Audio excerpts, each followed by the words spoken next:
அத்தியாயம் 3. கூட்டணிகளின் வலை. இது 2 நாடுகளோட தொடங்கிச்சு, ஆஸ்திரியா ஹங்கேரி மற்றும் செர்பியா.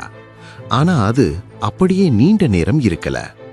சில நாட்களுக்குள்ள அந்த தீ முழு ஐரோப்பாவுக்கும் பரவ ஆரம்பிச்சது. ஒரு காலத்துல பொருட்களையும் கலாச்சாரத்தையும் பரிமாறிக்கிட்டு இருந்த நகரங்கள் இப்போ மிரட்டல்களையும் இறுதி எச்சரிக்கைகளையும் பரிமாற ஆரம்பிச்சது. இது தற்செயலானதில்ல, இது சும்மா துரதிர்ஷ்டமும் இல்ல. இது வாக்குறுதிகள், ஒப்பந்தங்கள், நம்பிக்கை, பயம், இந்த எல்லாத்தால மிக கவனமா பின்னப்பட்ட ஒரு கண்ணுக்கு தெரியாத வலை. போருக்கு முன்னாடி பல ஆண்டுகளாக ஐரோப்பா ரகசிய ஒப்பந்தங்களாலும் முறையான கூட்டணிகளாலும் தன்னைத்தானே கட்டிக்கிட்டு இருந்தது. ஒவ்வொரு சக்தியும் தனியா நிக்கல, மற்றவர்களோட இணைந்தே நின்னது. இந்த கூட்டணிகள் அமைதியை காக்கணும்னு தான் உருவாக்கப்பட்டவை. ஆனா அதுக்கு பதிலா ஒரு நாடு போரில் விழுந்தா மற்ற நாடுகளும் விரும்பினாலும் இல்லையெனினும் அதுக்குள்ள இழுக்கப்படுறது உறுதியா மாறுச்சு. போர் ஏன் இவ்வளவு சீக்கிரம் வெடிச்சதுன்னு புரிஞ்சுக்கணும்னா நாம் மீண்டும் கொலைக்கு முந்தைய ஆண்டுகளுக்கு போகணும். வெளியில பார்த்தா அமைதியா தெரிஞ்ச ஆனா உள்ளுக்குள்ள பதற்றம் நிறைந்த ஒரு கண்டத்துக்கு. 1870-71 நடந்த பிராங்கோ பிரஷியன் போர்ல பிரான்ஸ் தோத்ததுக்கு பிறகு ஐரோப்பாவின் மையத்துல ஒரு புதிய சக்தி எழுந்தது, ஜெர்மனி. வேகமானது, தொழில்துறையில முன்னேறியது, திறமையானது. ஒட்டோ வான் பிஸ்மார்க் தலைமையில ஒரு வலுவான பேரரசா ஒன்றிணைந்தது. அது சீக்கிரமே பிரிட்டன், பிரான்ஸ், ரஷ்யா மாதிரி பழைய பெரிய சக்திகளுக்கு போட்டியாளரா மாறுச்சு. பிஸ்மார்க் அந்த மேதை திட்டவாதி இந்த எழும் சக்தி எதிரிகளை உருவாக்கும்னு தெளிவா புரிஞ்சிருந்தார். அதனால ஜெர்மனிய பாதுகாக்கவும் பிரான்ஸை தனிமைப்படுத்தவும் ஒரு ஒப்பந்த முறைமைய அவர் உருவாக்கினார்.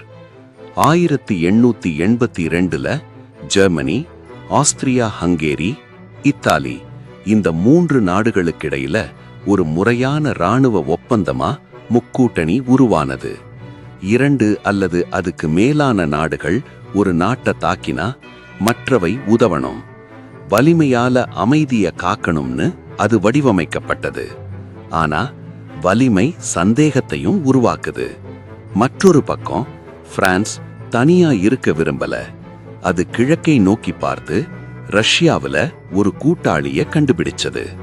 ஒரு குடியரசும் ஒரு பேரரசுமா இருந்தாலும் ஜெர்மனிய பற்றிய பயம் அவர்களுக்கு புதுவாயிருந்தது. 1894 அவர்கள் பிராங்கோ ரஷ்ய கூட்டணியில் கையெழுத்திட்டாங்க. பின்னர் வந்தது பிரிட்டன். 19ஆம் நூற்றாண்டின் பெரும்பகுதியில பிரிட்டன் ஸ்பிளெண்டிட் ஐசோலேஷன் சொல்லப்பட்ட ஒரு கொள்கை கடைபிடித்தது.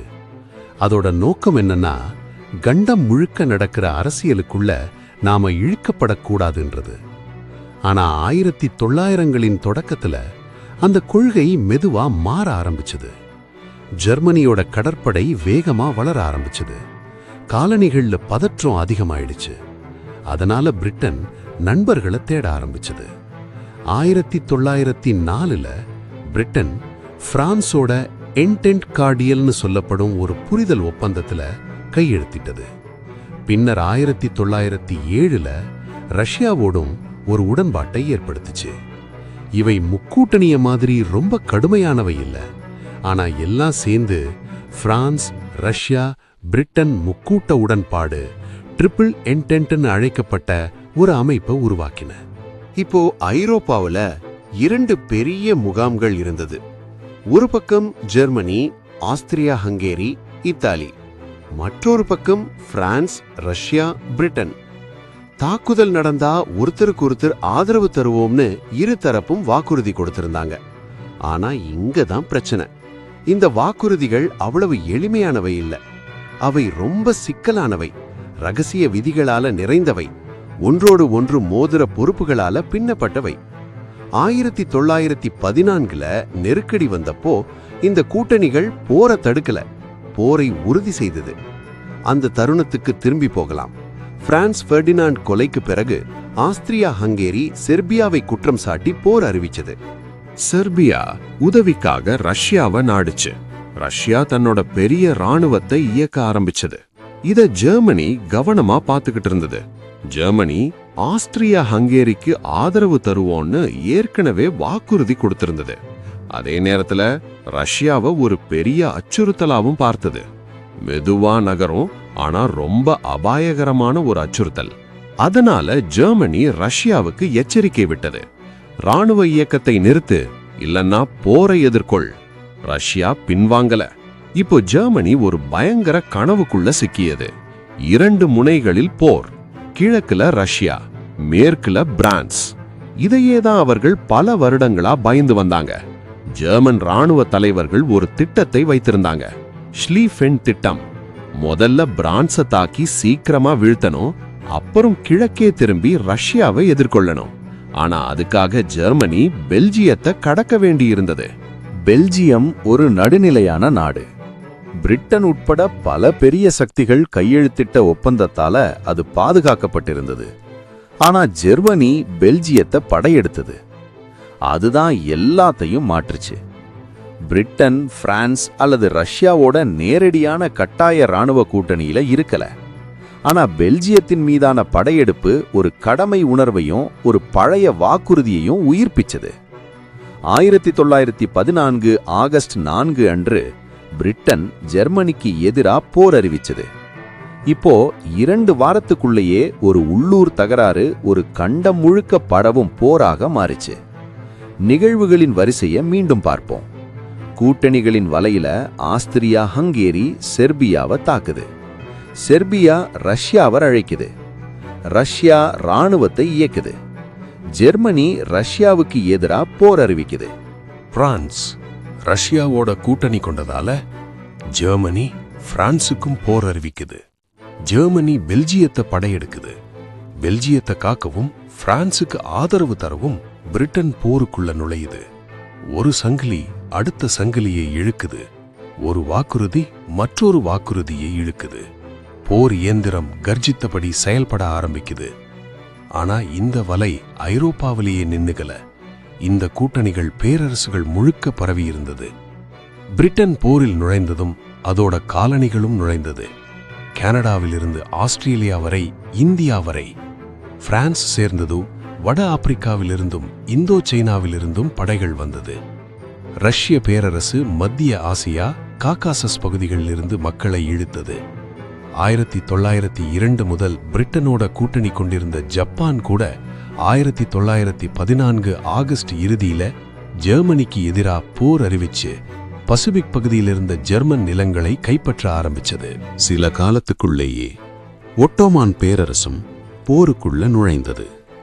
ஆனா பலர் எதிர்பார்த்த பக்கம் இல்ல. பல மாதங்கள் ஒட்டோமான் அரசு தயங்குச்சு. ஆனா ஜெர்மனி பணம், ஆயுதங்கள், ராணுவ ஆலோசகர்கள் மூலமா அவர்களை ஈர்த்தது. அக்டோபர்ல ஒட்டோமான்கள் ஜெர்மனி மற்றும் ஆஸ்திரியா ஹங்கேரி பக்கம் போரில் சேர்ந்தாங்க. அதாவது மத்திய சக்திகளா. இன்னொரு பெரிய பேரரசும் இந்த வலையில சிக்கியது. 1914 முடிவுக்குள் உலகமே போரில் இருந்தது.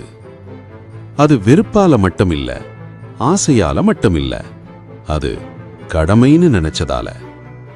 அமைதி காலத்துல கொடுத்த வாக்குறுதிகள் நெருக்கடி நேரத்துல மரணமா மாறின. இதுல ரொம்ப துயரமான விஷயம் என்னன்னா, இந்த கூட்டணிகள்ல பல பாதுகாப்புக்காகத்தான் உருவாக்கப்பட்டவை. போர் நடக்காதிருக்கணும்னு அவை உருவாக்கப்பட்டன. அந்த தர்க்கம் ரொம்ப எளிமையானது. எல்லாருக்கும் வலுவான நண்பர்கள் இருந்தா யாரும் தாக்க மாட்டாங்க. ஆனா ஒரே ஒரு தீப்பொறி எரிந்ததும் அதே தர்க்கம் ஒரு சங்கிலி தாக்கத்தை உருவாக்கிச்சு. ஏன்னா ராணுவ இயக்கம் ஆரம்பிச்சதும் பின்வாங்க முடியாது. தயக்கம் காட்டினா பலவீனமா தோணும். நிறுத்தினா துரோகம் செய்த மாதிரி ஆகும். ஒவ்வொரு நாடும் நாங்க நம்மையே காப்பாத்திக்கிட்டு இருக்கோம் அப்படின்னு தான் நம்பிச்சு. உலகத்தை பேரழிவுக்குள்ள தள்ளிக்கிட்டு இருந்த போதும் கூட ஜெர்மனி ஆஸ்திரியா ஹங்கேரியை காக்கிறோம்னு சொன்னது. ரஷ்யா செர்பியாவை காக்கிறோம்னு சொன்னது. பிரான்ஸ் ஜெர்மனியிலிருந்து நம்மை காக்கிறோம்னு சொன்னது. பிரிட்டன் பெல்ஜியத்தையும் ஐரோப்பிய சமநிலையையும் காக்கிறோம்னு சொன்னது. ஆஸ்திரியா ஹங்கேரி நம்ம பேரரச கிளர்ச்சியாளர்களிடமிருந்து காக்கிறோம்னு சொன்னது. இப்படியே தொடர்ந்தது. யாருமே நாங்க உலகப் போரத் தொடங்குறோம் அப்படின்னு நினைக்கல. ஆனா ஒவ்வொரு அடியும் அடுத்த அடிய தவிர்க்க முடியாததா மாற்றுச்சு.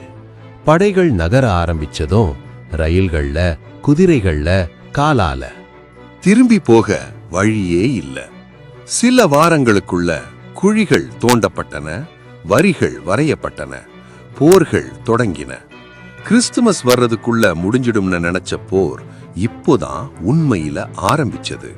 இதுக்கு பின்னால ஒவ்வொரு போராடும் ஈயையும் பிடிக்கிற சிலந்தி வலை மாதிரி இந்த கூட்டணிகளோட அமைப்பு இருந்தது.